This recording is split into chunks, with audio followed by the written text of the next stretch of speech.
Всіх вітаю! Хочу подякувати за те, що підписуєтесь, ставите вподобайку, коментуєте. Дуже приємно. Тож робота сама себе не зробить.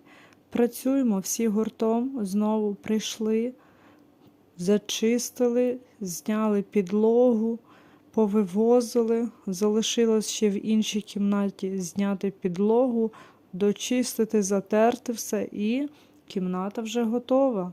Одна інша вже готова для того, щоб працювати і робити ремонти далі. Тож, кому цікаво, підписуйтесь. Всім тихої ночі!